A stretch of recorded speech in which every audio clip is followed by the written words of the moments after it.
xol bu am lu ko metti, un cœur meurtri, attristé ci li ñu gis ci sunu réew Sénégal. li ñu gis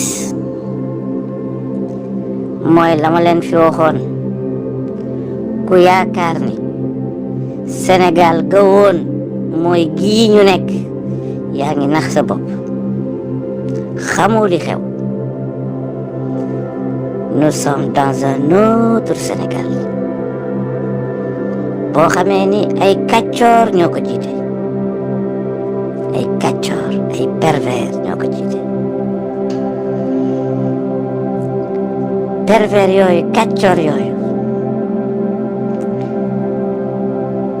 dañoo jàpp ni bi ñuy jotee ci nguur gi waratuñ koo joxe. loolu mooy logique bi nga xamee ni moom la ñuy doxee. beew nañu, ils sont devenus des tyrans parce que dañoo jàpp ni dañoo yore armée, dañoo jàpp ni dañoo yore justice, dañoo jàpp ni dañoo yore gendarmerie, dañoo jàpp ni dañoo yore police, dañoo jàpp ni dañoo yore les renseignements généraux, dañoo jàpp ni ñoo yore presse bi def ko ci seen poste.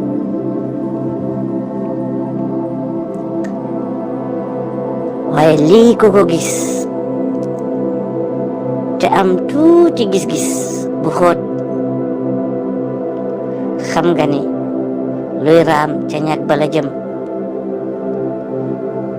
man de sama xel dal na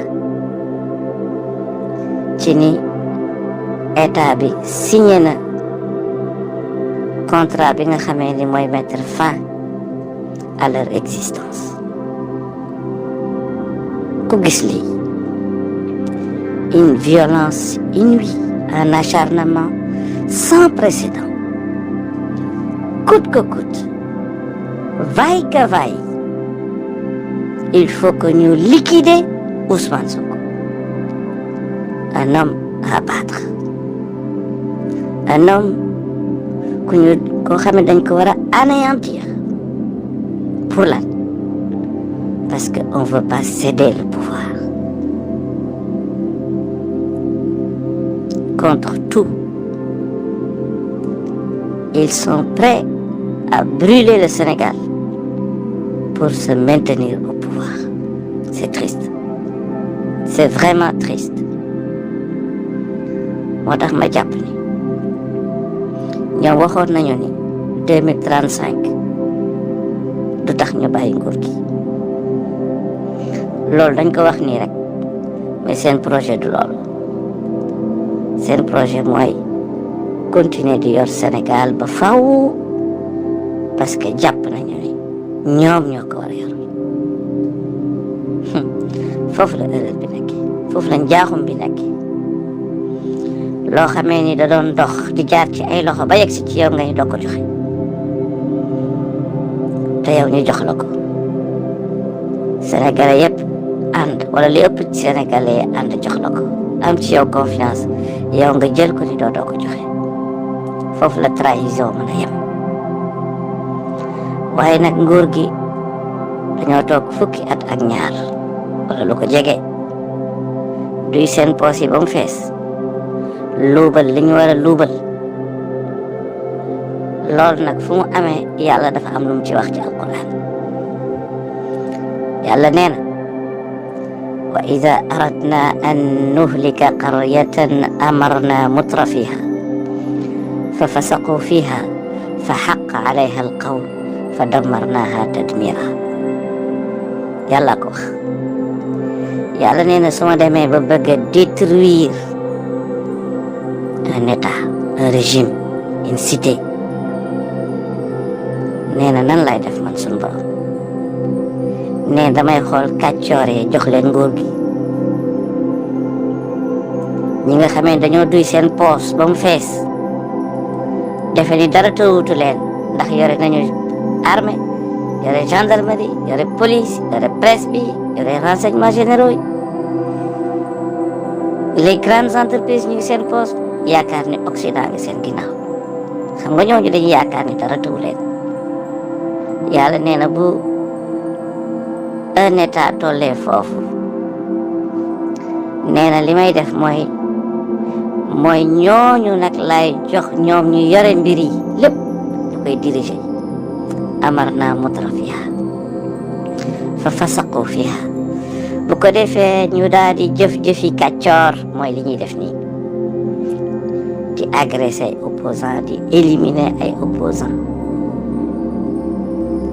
nee na instant bi ñuy yaakaar ni nag la force restera à la loi comme ñoom nuñ koy waxee nee na jamono jooju lañ leen di faagaagal jamono jooju le régime bi di jeex ce régime tire à sa fin c'est clair waaye li nga xamee ni moom lañ ci tiislu te yegg seegul mooy ni ñi ngi xëcc ci réew mi jëmale ko ci guerre civile yal nañ ci yàlla musal waaye daanaka mën nañu wax ni c'est inévitable ba ma koy wax sunu doyen Tine waxagu ko woon nee naa leen réew mi fi mu jëm guerre civile rek mooy tax réew mi mën a defarawaat parce que yàqu na yaxeet perversion fu mu mën a yem fa la réew mi yem yàqute fa mu mën a yem fa la réew mi yem réew moo xamee ni amatul justice on est dans une jungle dañuy brutaliser nit ñi jàpp nit ñi sans motif c'est triste c'est vraiment triste fii la Sénégal toll ma leen di wax jumaa mubaraka ajjuma bu barkeel waaye nag ajjuma la joo xamee ni nañ ci ñaan sunu borom subhanahu wa taala ñii nga xamee ni jéggi nañu dayo sunu borom wëlbati seen xol yi wëlbati seen xel yi ba yàlla dalal réew mi yàlla na ko yàlla def ci kàttanam ak ci mbaaxam innahu waliyu zalika wal qadiru alayhi wassalaamu aleykum wa rahmatullahi taala wa barakatuh